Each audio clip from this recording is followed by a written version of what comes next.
It is. I'm here. Oh, okay. All right. David Oyelowo, welcome to the Morning Hustle. Angie, Ange, Jordan, L'Oreal. We are in D.C. and Detroit at the same time. Good morning to you. Good morning. Thanks for having me. Absolutely. Don't let go. Me and L'Oreal just sat down and watched the trailer. And wow, it's a combination of spooky, eerie, and suspenseful. Yes. Yeah. Well, I term it a psychological thriller.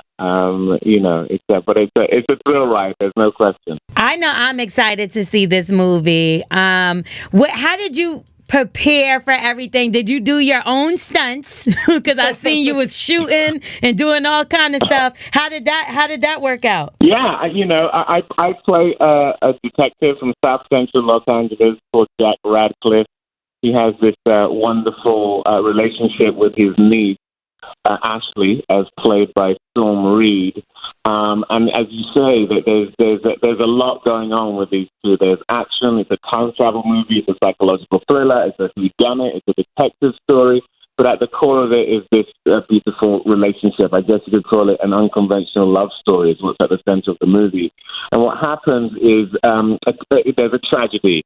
My family is murdered. My niece, my brother, my sister-in-law, and I'm in a period of mourning for them when I suddenly get a phone call from my supposedly dead niece. Somehow time has split. She is calling me from 2 weeks before her murder, and I've got to figure out as quickly as I can how to save her from that murder through time. I spent time with a detective from South Central Los Angeles and just did everything I could to inhabit my character. Absolutely. And I want to say this, David, one of the things I really appreciated in watching it, which felt like, I don't even know if we've really seen this, but just seeing a black man caring for a little black girl, yes. And looking out for her and seeing the whole family dynamic, because she does have a dad and a mom, even though she loses them tragically. I thought that was really cool, a cool dynamic that they put in the movie. Did that kind of make you feel some kind of way as well, just seeing that? Absolutely, it did. Look, I'm a father of 4 kids myself, and I know it is my duty, my responsibility to protect my children. But an uncle with his niece, that's a choice.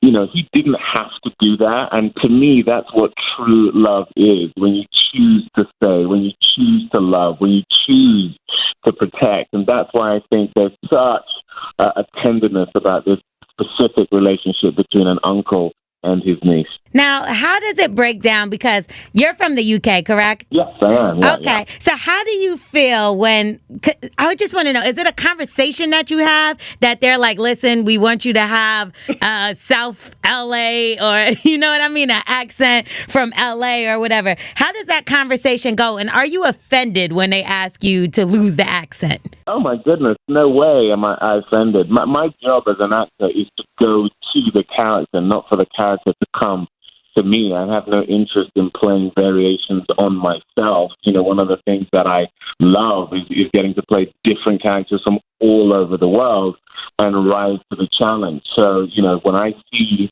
a role like Jack Radcliffe, I'm in a hurry to try and nail it as opposed to be offended in any way that I have to not be myself. I was going to say, David, I've seen you in multiple movies, and it's like you really do become the character, especially when you play Martin Luther King. That's when I said, wow, he's an incredible actor, just because you didn't even know. That was the first time I saw you in a film, and then I saw interviews. I started looking you up, and I was like, wow, he's got a whole different accent. It's like you don't even see David Oyelowo. You really do see the character, right. And that's a testament to your skill and your talent. It's a true gift. Oh, thank you. Well, that's my job. That's my passion. That's what I love to do. I like to think that the actor's job is to be a student of humanity in order to be able to evoke it.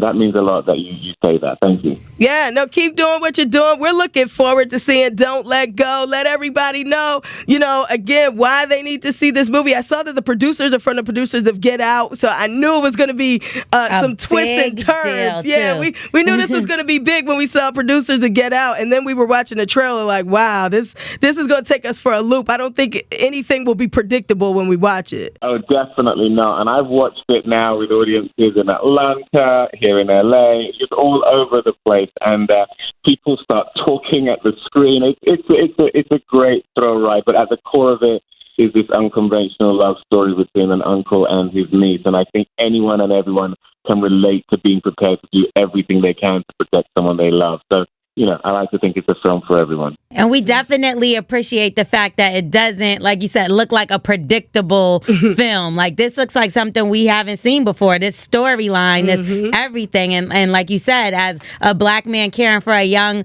Black child, it's just amazing to see. Oh, thank you. Well, that's my heart.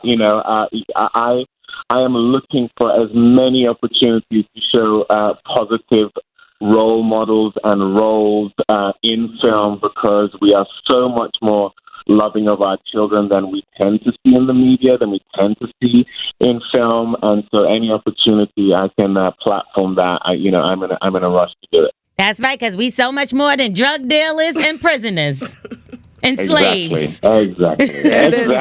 Thank you. Amen to that. My goodness. Amen to that. David Oyelowo, thank you so much for checking in. And yes, everybody from D.C., Maryland, Virginia to Detroit, go see Don't Let Go. We're going this weekend. Wonderful. Thank you so much, you guys. Thanks for the support. I love it.